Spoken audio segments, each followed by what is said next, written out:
Mom's sick, so I came instead. Little girl walked into the blind date. What the Millionaire CEO. It's already past 3:30. The bell above the door chimed softly each time a customer entered Maple and Honey, a cozy neighborhood bakery. Ethan Carter sat at a corner table, alone. 35, perfectly dressed in a charcoal coat, he looked calm. But the kind of calm built over years of holding everything in. As the CEO of a fast-growing tech company, he was used to pressure, not blind dates. Yet that's why he was here. Because Olivia had insisted. She'd known Ethan long enough to see through his stoic walls, and she also happened to be close friends with Emma, the baker who worked here. Her voice still echoed in his mind. Ethan, she's not like anyone you've met. She's kind, she works hard, she's raising her daughter alone. She deserves someone gentle. Then some, softer, and you deserve someone who lets you breathe. He didn't believe in magical meetings, but he trusted Olivia. After 3 years of closing himself off, agreeing to this one blind date felt like something small but maybe important. He checked his watch. Almost time. He expected a woman, maybe a little nervous, maybe unsure. He didn't expect what happened next. The bell chimed again. A little girl, no more than 4, walked in wearing a pink dress and pigtails, one neat and the other slightly lopsided. Her shoes tapped gently on the floor as she scanned the room with big brown eyes. Her gaze locked on him. Then she walked straight to his table. Ethan blinked, unsure whether to speak or stand. She stopped beside him and announced, "Mom is sick, so I came instead." The entire bakery seemed to pause. A barista froze mid-step. A couple turned from the counter. No one said a word. Ethan leaned down, meeting her eye level. "You came for your mom's date?" The girl nodded, serious and firm. He softened his tone. "Why would you do that?" She looked down and fiddled with the hem of her dress before replying, "Because I heard Aunt Olivia say this could make Mommy happy. I don't know what a date is, but Mommy hasn't laughed in a very long time." Her voice wavered, not with fear but honesty. Ethan felt something in his chest tighten. "What's your name?" he asked. She lifted her chin proudly. "Sophie. I'm 4.5. Mommy is Emma. She works here. She makes the pies." Ethan recognized the name, the quiet blonde woman behind the counter on the days he'd come in after long meetings, always focused, always polite, her smile rarely reaching her eyes. Sophie continued, "Mommy wanted to cancel. She said she was too sick and tired. But I thought if someone nice came, maybe she'd try to smile again." A child who didn't understand love or loneliness, yet somehow understood what her mother needed most. Ethan pulled out the chair beside him. "Do you like hot chocolate?" She nodded so hard her pigtails bounced. While the drink was being prepared, Ethan asked, "What makes your mom happy?" Sophie didn't hesitate. She held up her fingers as she counted. "When I draw her hearts. When I tell her she's pretty, when I say I miss Daddy, but I'm glad she's here." The words hit him like a soft punch, gentle but devastating. He looked at her, this tiny girl with a huge heart who had shown up alone, all because she thought her mom deserved a reason to smile. She wasn't scared. She wasn't confused. She was on a mission. This wasn't an ordinary blind date, and this certainly wasn't an ordinary child. As Sophie dipped her spoon into the whipped cream, humming to herself, Ethan leaned back slightly and took her in, her courage, her honesty, her hope. He didn't know if Emma would ever show up, but in that moment he understood something with clarity. This isn't about meeting a woman tonight, he thought. This is about meeting the bravest little girl I've ever known. The waitress brought over 2 plates of warm pie and a mug of hot chocolate topped with a generous swirl of whipped cream. Sophie clapped softly, her eyes sparkling. "That's the one Mommy made this morning," she said, pointing excitedly. "Blueberry with cinnamon on the edges. She says cinnamon hugs your tummy." Ethan smiled, watching her spoon the whipped cream carefully, determined not to spill. It was like watching sunshine talk. She was bright, expressive, and completely unfiltered. "I did not know I was having dinner with such a pie expert," Ethan said. Sophie looked proud. "I help Mommy in the kitchen. Well, not with the oven, but I decorate boxes and I lick the spoon when she's not looking." She paused, then added thoughtfully, "Mommy always smiles when she bakes blueberry pies. I think it's her happy pie." Ethan leaned back, sipping his coffee. "So tell me, Miss Sophie, what else makes your mom happy?" Sophie swung her feet under the table, thinking. "She laughs when I tell her knock-knock jokes or when I draw silly faces on her lunch napkins, and she said—" Sophie leaned in a little like she was about to reveal a secret. "She said she would only go on a date if the person is nice to me." Ethan chuckled gently. "So am I passing your test so far?" Sophie looked at him seriously, as if assessing a report card. "You didn't laugh when I said I came instead," she said. "That means you're kind." He blinked. That unexpected honesty wrapped itself around him like a quiet truth he had not realized he needed. There was a silence, a soft, comfortable one. Then Sophie tilted her head. "Where's your little girl or boy?" Ethan looked down for a moment, his fingers brushing the handle of his cup. "I don't have one," he said.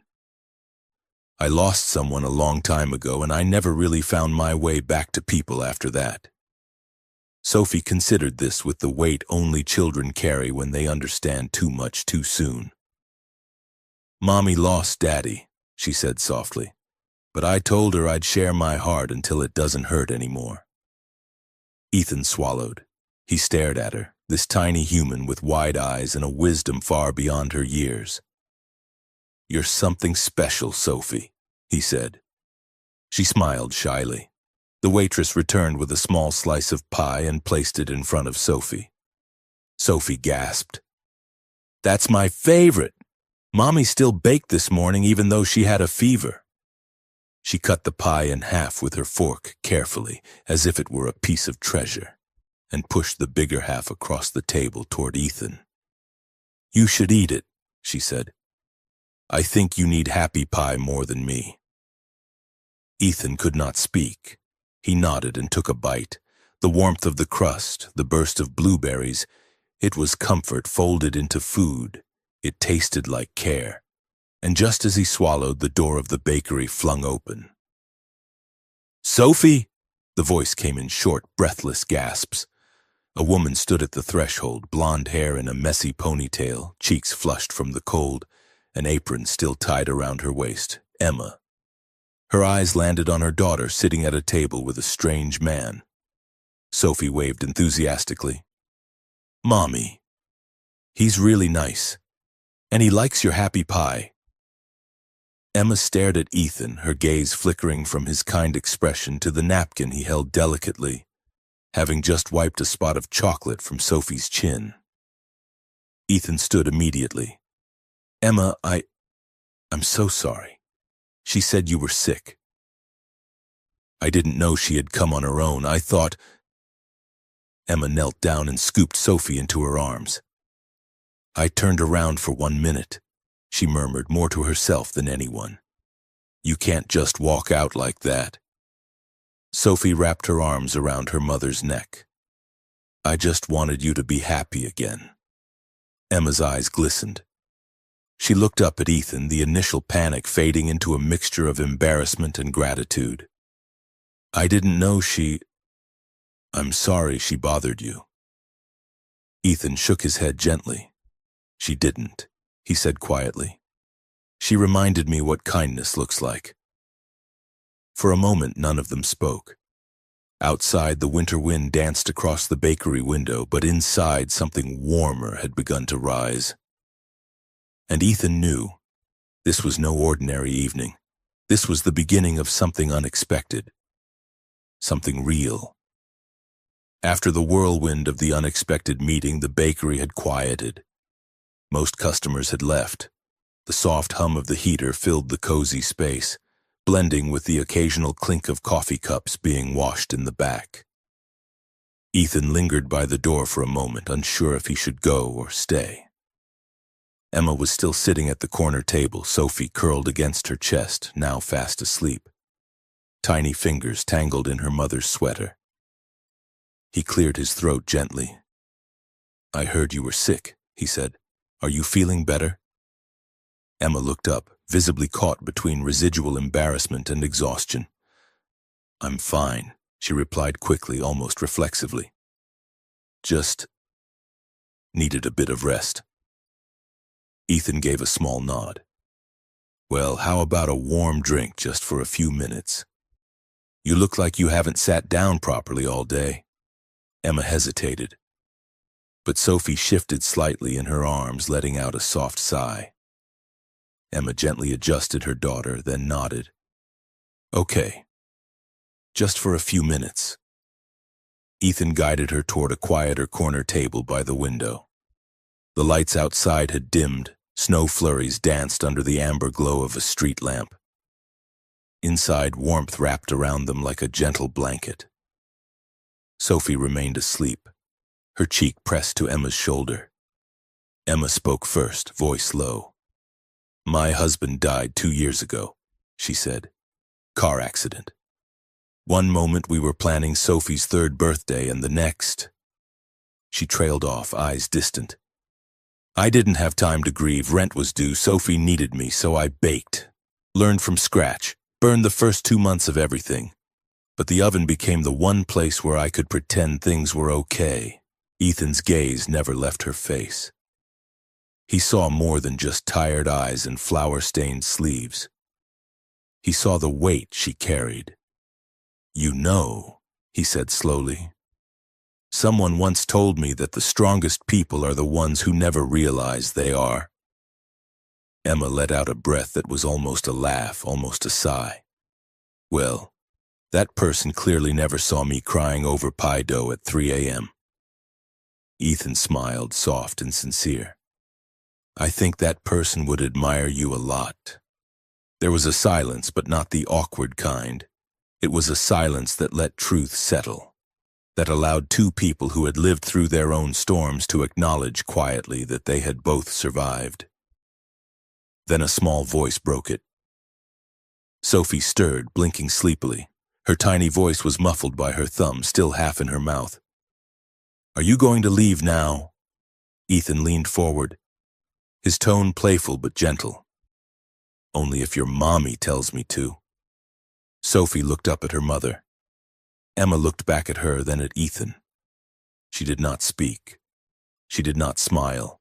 Instead, she simply reached out and pulled the chair next to her a little closer to the table. Ethan sat down. No words were needed. For the first time in 2 years, Emma let someone stay. And for the first time in 3 years, Ethan did not feel like an outsider walking into someone else's life. It was not a grand gesture, not a dramatic moment, just a tired woman, a sleeping child, and a man who knew how to be still and stay. The bakery lights flickered slightly as the heater kicked on again. Outside, the snow continued to fall. Inside, something warmer had started to grow. The grocery store was quiet that Thursday evening, its aisles bathed in a soft yellow glow. The rush hour had passed, leaving behind only the hum of fluorescent lights and the occasional wheel of a shopping cart echoing between the shelves. Emma pushed a half-full cart through the produce section. Her blonde hair was tied in a loose bun, and flour still dusted the sleeve of her cardigan, a clear sign she had come straight from the bakery. Her eyes looked tired, but her hands moved with gentle precision, checking for discounts, squeezing avocados, comparing prices. Sitting in the front basket was Sophie, swinging her legs and quietly humming a tune only 4-year-olds seemed to know by heart. She hugged a small plush bunny and watched her mother with curious, trusting eyes. At the far end of the store, Ethan Carter stood at the in-store coffee kiosk, waiting for his assistant to return with a folder of paperwork. He was half scrolling through his phone when someone caught his attention. Sophie. She spotted him first. "Mommy, that's the man I had cocoa with," she exclaimed, waving enthusiastically. Emma froze. She turned toward the voice, and their eyes met across the aisle. For a split second, Emma looked like she might pretend not to see him. But Ethan was already walking over, not with hesitation, but with warmth in his step and a quiet smile. "What a coincidence," he said casually. "You two taking a break from the bakery world?" Emma tucked a stray strand of hair behind her ear, flustered but polite. "Just grabbing a few things, trying to make sure she still eats something with green in it before payday." Her voice wasn't self-pitying. It was matter of fact, the kind of quiet honesty that made Ethan pause. As they walked together down another aisle, Emma asked Sophie, "Which yogurt do you want, strawberry or peach?" Sophie tilted her head thoughtfully, then whispered, "Which one is cheaper, Mommy?" Ethan's smile faltered, his chest tightening just a little. Emma laughed softly, though her eyes didn't. She's been learning how to choose between things since before she could count properly. They reached the checkout. Emma began unloading items onto the conveyor, checking and double-checking the price tags. While her back was turned, Ethan stepped ahead to another register, handed the cashier a folded note, and quietly said, "Please scan this gift card first."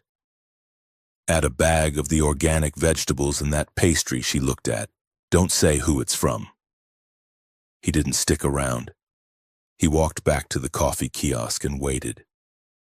When Emma stepped outside, she peeked into one of the shopping bags. Nestled between the milk and rice was a small box of peach yogurt and a brown paper bag with 2 warm mini pastries, treats she hadn't picked out. Sophie's eyes lit up. "My favorite. Did you get these, Mommy?" Emma glanced around and her eyes landed on a familiar car parked across the lot. Inside, behind the windshield, Ethan sat in the driver's seat. He did not wave, did not honk. He simply watched, calmly, quietly, until her gaze met his. Emma didn't call out. She just held the bag a little closer to her chest and whispered, "Thank you for seeing us." The night air was crisp. The sidewalk shimmered faintly from an earlier drizzle. Emma and Sophie walked hand in hand toward home, a small family of 2, walking a little lighter. Behind them, Ethan remained in his car, hand resting on the wheel, eyes soft with something that wasn't quite longing but something close. And in that ordinary moment between grocery lists and unpaid bills, something unspoken passed between them. They had seen each other, and that had changed everything. The sky broke open without warning. Emma tightened her grip on Sophie's small hand as the first drops fell. They were halfway home, walking the long stretch between the market and the run-down row of rental units at the end of the street. Her thin cardigan clung to her shoulders, already soaked. Sophie shivered under her little hoodie. "It's okay, Mommy. We're almost home," the girl whispered, though her lips trembled. Just then, headlights splashed across the slick sidewalk. A silver SUV rolled to a stop beside them. The window slid down. Ethan stepped out, holding a large black umbrella that covered him in one smooth arc. Without a word, he tilted it over both of them. "Get in," he said gently. "You'll both catch a cold like this." Emma hesitated, pride bristling for a brief moment, but then she looked into his eyes, not pitying, not forceful, just concerned. She nodded once. Inside the warm car, Sophie curled into the back seat with a soft sigh. Emma rubbed her arms dry with a napkin Ethan handed her. The drive was quiet until they turned onto the narrow gravel path leading to her building. Ethan's gaze flicked to the rusted sign above the gate, the peeling numbers. The mailbox held together with duct tape. The car had barely stopped before the front door creaked open. A woman stood on the porch, arms crossed. The landlord. "Emma, you're 2 weeks late on rent," she barked, eyeing the luxury car suspiciously. "Today's the deadline. I can't keep your room open forever." Emma froze. Sophie looked up at her, confusion darkening her eyes. "Did we do something wrong, Mommy?" she asked quietly. Emma swallowed hard. Her cheeks burned hotter than the rain. She tried to speak, but the words wouldn't come. Ethan stepped forward, crouching slightly to meet Sophie's eye. "You were very brave in the rain, little lady," he said softly. Then he turned to Emma. "I'll let you settle in. Good night." No judgment, no interference, just kindness, wrapped in the dignity of silence. He left without waiting for a response, but the warmth he left behind lingered long after the taillights faded. The next morning, Emma was scrubbing the floor when a knock came at the door. The landlady, wearing an uncharacteristically wide smile, stood outside. "Emma," she chirped, "I just got a full payment this morning. 6 months' rent paid up front. Someone must really care about you." Emma stared at her. "There must be a mistake. I didn't—" "No mistake. Also, someone's coming by to fix the heater in that broken sink, free of charge. Just a little appreciation for a great tenant, you know." The door closed. Emma stood frozen, heart hammering against her ribs. She did not need to ask. She already knew. Sophie padded out of the bedroom, holding a crayon drawing with both hands. "I finished it," she said proudly. The picture showed a woman with yellow hair holding hands with a little girl in a pink dress. Behind them, just a little to the side, was a tall man with an umbrella, smiling, even though he stood in the rain alone. "That's the man who brings sunshine when it rains," Sophie announced, her voice innocent and sure. Emma blinked back, the sting in her eyes. She did not text Ethan, did not call. Instead, she baked. A small tart crust, blueberry filling with a hint of vanilla, his favorite. She wrapped it carefully in parchment, tied a simple blue ribbon around the box, and left it on the bakery counter. A note tucked beneath the bow read, "For someone who brings sunshine quietly." Ethan found the box on his desk the next morning. There was no name, no return address, but he did not need one. He smiled, then placed the box gently beside his laptop like a secret he intended to keep. And outside the window of his high-rise office, the rain had finally stopped. The next morning, the bell above the bakery door gave a soft jingle. Emma looked up from behind the counter, her eyes widening as she saw Ethan step inside. He carried no umbrella this time, no suit or pretense, just a warm smile and a quiet presence. "I figured," he said, approaching the counter casually. "That blueberry tart deserves a second chance." Emma blinked, caught between surprise and a sudden flutter in her chest. She tucked a stray hair behind her ear and gave a small, amused nod. "Well," she said, "we did bake them fresh this morning." She gestured to the table near the window, and he took a seat. It was the same corner where Sophie had once introduced herself in place of her mother. Only this time, Ethan wasn't meeting a stranger. He was returning to something that had already started. From the back room, Sophie's voice rang out. "It's the umbrella man!" She darted into the room, her little sneakers squeaking against the tiled floor. Her eyes sparkled with delight and her arms opened in a dramatic welcome. Ethan laughed softly and knelt to her level. "Did your castle get fixed yet, princess?" Sophie nodded with pride and pulled a folded piece of paper from her pocket. "I drew a new one. See?" On the page, in bright crayon colors, was a house with 3 stick figures, one tall, one with a ponytail, and one small with pigtails. A yellow sun beamed in the corner.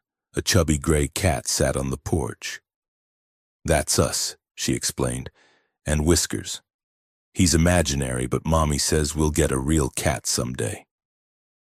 Ethan looked at the drawing for a long moment before handing it back. "Looks like the happiest castle I've ever seen." Emma brought 2 drinks to the table, coffee for Ethan and warm milk with cinnamon for Sophie.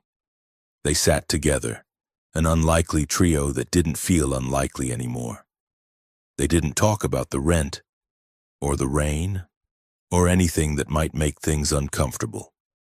Instead, they spoke of lighter things. Emma told him about how she used to bake with her grandmother, how she once ruined a batch of cookies because she mistook salt for sugar. Ethan, in turn, shared a memory about sneaking into the kitchen as a child to steal spoonfuls of whipped cream, only to be caught every time. He listened more than he spoke. His phone stayed in his pocket. When he laughed, it was real. When he smiled, it reached his eyes. Sophie climbed onto her usual stool but grew restless as customers began to trickle in. Emma tried to manage the growing line while keeping her daughter close, but it was getting difficult. Just as she reached for Sophie's hand, Ethan stood, rolled up his sleeves, and headed toward the sink. "Where do you keep the clean towels?" Emma stared at him, confused.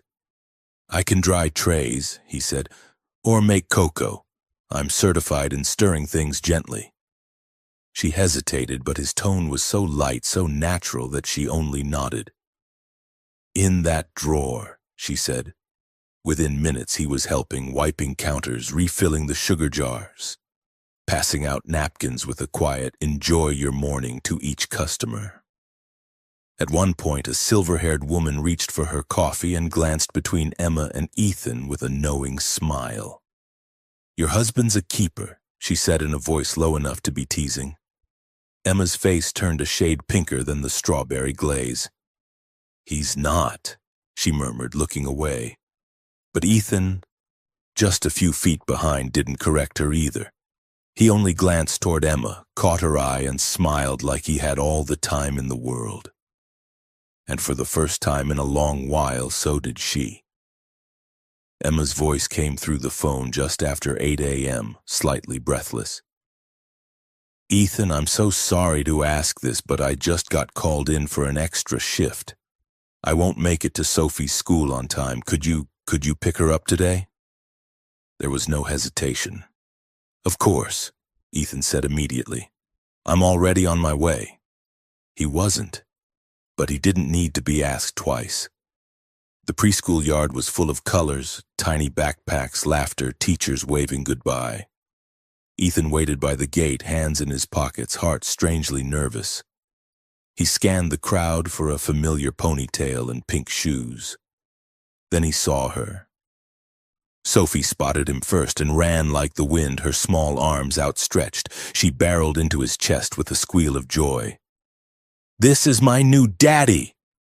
The words flew out like a celebration, loud and proud. Heads turned. Parents chuckled. A teacher raised an eyebrow and smiled. Ethan froze for a moment, stunned. His mind reeled, not sure how to respond. But Sophie looked up at him with such trust, such certainty that something inside him melted. He crouched to her level, brushing a strand of hair from her forehead. "Then I better be a really good one," he whispered. He did not correct her. He did not laugh it off. For the first time in years, he let himself belong. They walked hand in hand to a nearby ice cream shop, Sophie bouncing with every step. "Mommy likes pistachio," she said as she licked her chocolate cone. "But only when she's sad. When she's happy, she gets strawberry." Ethan chuckled. "Good to know." She nodded solemnly. "Sometimes she forgets to turn off the kitchen light, and once she fell asleep hugging the laundry basket." "Must have been a very comfy basket," Ethan said with a grin. Sophie laughed, spraying a bit of ice cream on the table. Ethan didn't mind. Every small detail Sophie shared was like a window into Emma's world, and Ethan found himself treasuring each one. Later that afternoon, they arrived back at the familiar old rental complex. The sky had begun to darken, the late sun dipping behind the buildings.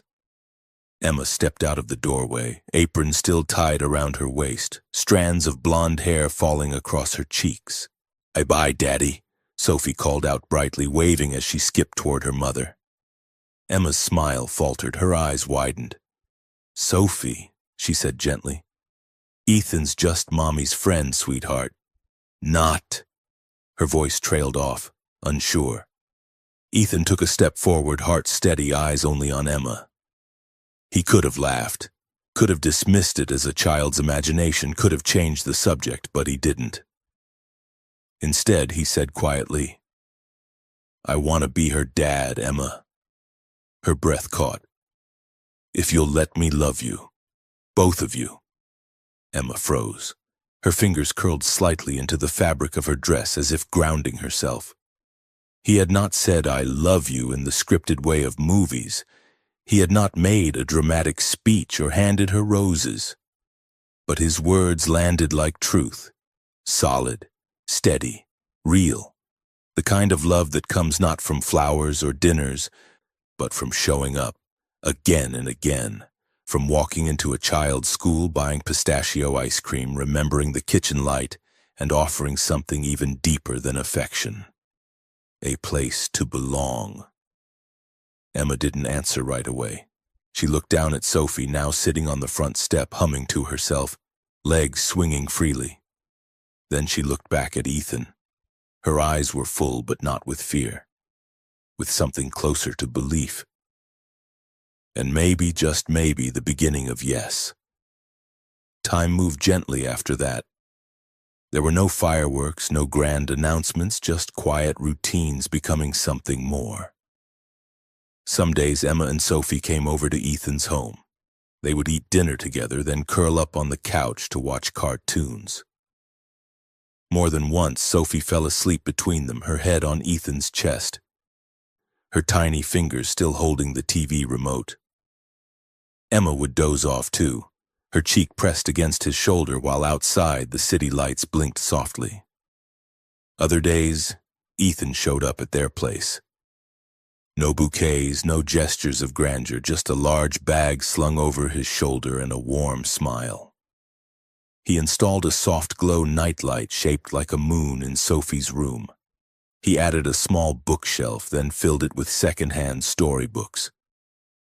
He brought sparkly princess stickers and let Sophie decide where to stick them, on the fridge, the door, even the toaster. He never asked, never insisted. He was just there. When something flickered or needed fixing, he noticed. When they laughed, he listened. When they were quiet, he stayed. Over time, Sophie started calling him Daddy without hesitation. Emma stopped correcting her. Once at school, Sophie proudly told a friend, "My daddy makes the best pancakes and my mommy laughs more now." And it was true. Emma's laughter became more frequent, easier, lighter, as if her heart had finally unclenched. One rainy afternoon, the three of them baked together in Emma's tiny kitchen. Flour ended up in Sophie's hair, chocolate smudged across Ethan's cheek, and Emma couldn't stop laughing when Ethan accidentally dropped a spoon into the mixing bowl. The kitchen was a mess, flour on the floor, sprinkles everywhere, but the laughter echoed like a song that didn't want to end. In the middle of it all, Emma looked at Ethan. His sleeves rolled up, dough on his hands, helping Sophie pipe cream onto crooked cookies. And in that moment, Emma realized she had never known peace like this. Not the still kind, but the full kind.